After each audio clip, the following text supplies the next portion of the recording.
Hi everybody, welcome to English Mirror.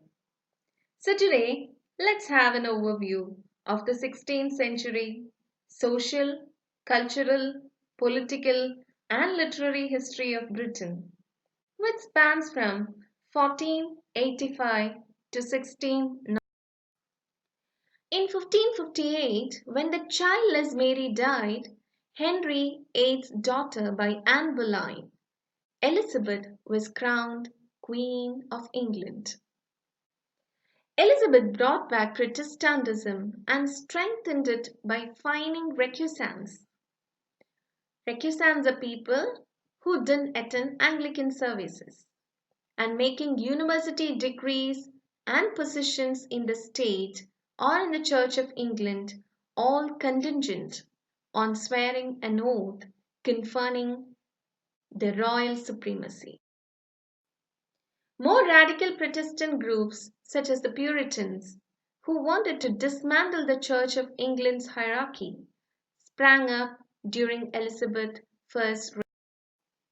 England's official faith underwent rapid, radical shifts during this period, from Roman Catholicism under the Pope to Catholicism under the English king to Protestantism to Roman Catholicism and again back to Protestantism. A female monarch in a male world. Because she was Anne Boleyn's daughter, Boleyn was never recognized as legitimate by Catholics and was beheaded by Henry VIII. Elizabeth's claim to the throne was precarious. Queen Elizabeth I's reign was the more remarkable when one considers that contemporary social expectations equated rational thought with masculinity and irrational passions with femininity. Elizabeth, who had received a rigorous humanist education, positioned herself as ruler by appealing to the historical precedent, which means other female rulers such as the biblical Deborah, to legal theory, dividing her person into a mortal, body natural, and an immortal, body politic, and to the love of her courtiers and people. Opposition to her absolute rule was regarded as treasonous and impious. The Queen and her spy master, Walsingham, controlled a massive spy network to enforce her authority.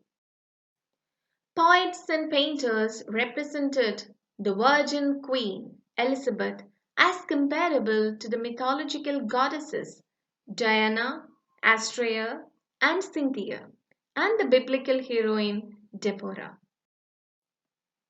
Elizabeth cannily exploited her unmarried state to pit various political factions against one another. The kingdom in danger. Elizabeth's reign was marked by numerous plots against her life by both Protestant and Catholic extremists. The most famous of these assassination plots was the one that resulted in the death of Elizabeth's second cousin, the Catholic Mary, Queen of Scots, who also had a claim upon the English throne. After Elizabeth had Mary, Queen of Scots, beheaded, King Philip II of Spain sent his huge fleet of ships, the Spanish Armada, to invade England and reclaim it for the Catholic Church. The English successfully fought the Spanish at sea, and the Armada was destroyed in a storm.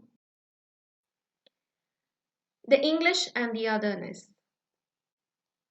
The religious and political events of the Tudor era made people newly aware and proud of their national identity and led them to define those who lay outside that identity in new ways. Elizabethan London had a large population of merchants and artisans from France, the Netherlands, Portugal, Italy, Spain, and Germany. The English also perceived the Welsh, the Scots, and the Irish as other and distinct from religious others in London included Protestant radicals such as the Puritans and Jews, who had been expelled from England by King Edward I in 1290 and who were not officially permitted to resettle in England until the mid 17th century. Racial discrimination was another kind of otherness. Many Elizabethans regarded blackness as a physical defect. There is evidence of black slaves and servants in England at this time, and slavery was generally regarded as a profitable merchant venture, one in which Queen Elizabeth herself invested. The writers, printers, and patrons. Poetry continued to circulate in manuscript, copied by professional scribes or by readers into personal anthologies. There was no author's copyright, no royalties, and no freedom of the press during the 16th century. All presses were owned by members of a guild called the Stationers' Company.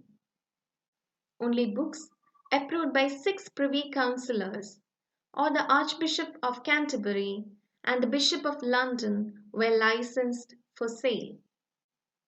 There was no sense that writing could become a professional career. Works of history and religious treatises were particularly subject to censorship due to their political implications. Devotional works were among the most marketable and popular books. The prestige accorded a book's subject or its author could be gauged by its size and format, that is, folio, quarto, octavo, etc. Writers sought financial reward and preferment from wealthy patrons to whom they dedicated their works. Patrons, in turn, hoped to have their achievements, intellect, and generosity praised. Tudor style, ornament, plainness, and wonder.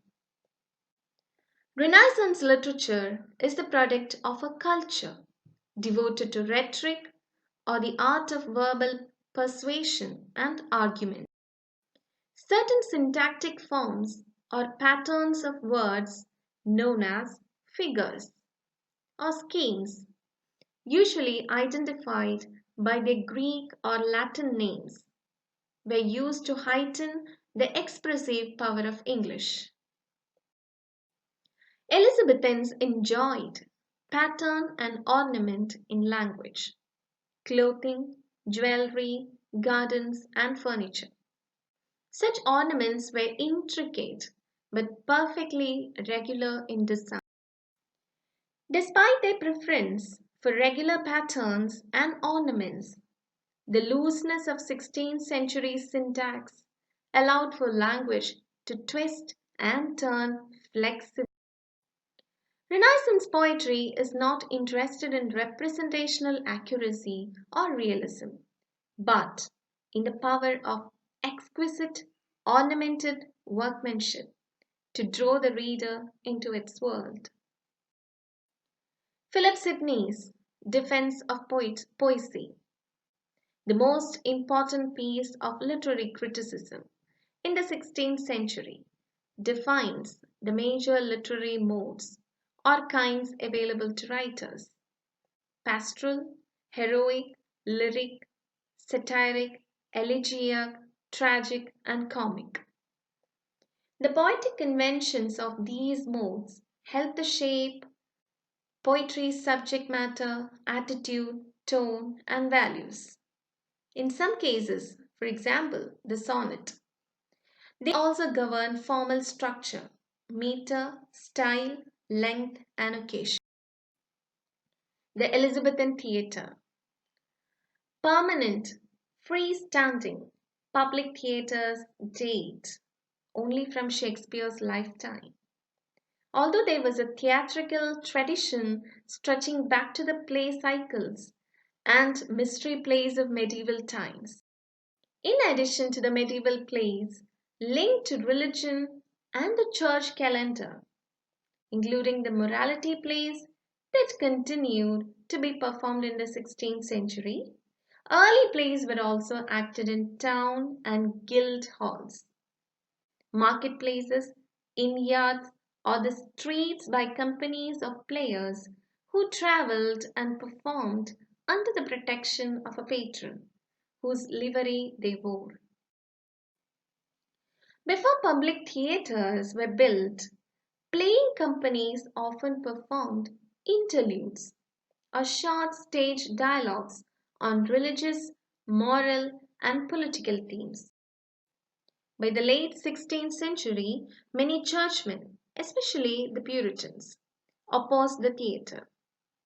Prominent dramatic modes included the violent revenge tragedy, in which a wrong protagonist plots and executes revenge, usually destroying him or herself as well. The history play featuring national stories of rebellion, war, or conspiracy, and comedies based on those by the Roman playwrights Plautus and Terence. Christopher Marlowe's adoption of unrhymed iambic pentameter or blank verse revolutionized theatrical expressions. Elizabethans also enjoy masks, jousts, tournaments, processions, pageants, bear baiting, executions, and other forms of entertainment. By the 1590s, four major playhouses just outside London city limits and beyond the rule of city authorities hostile to drama competed for business. Competition and the habitual playgoing of their audiences created a market for new plays. These theatres were oval shaped, with an unroofed yard where lower class, known as the groundlings, could watch the play and roofed seating areas for the gentry. The stage thrust forward into the crowd which surrounded it on three sides. There were no scene breaks or intermissions. Players were shareholders in their acting companies, and play scripts written for the particular members of each repertory company were valuable properties, jealously guarded from rival performers and printers. Plays were performed in the afternoon and could draw people away from their work. No women appeared on stage. Boy actors played the female roles. These conditions gave rise to objections that the theatre was morally debased. Puritans, for example, charged that the sight of boys dressed as women would excite illicit sexual desire. Queen Elizabeth I died in 1603.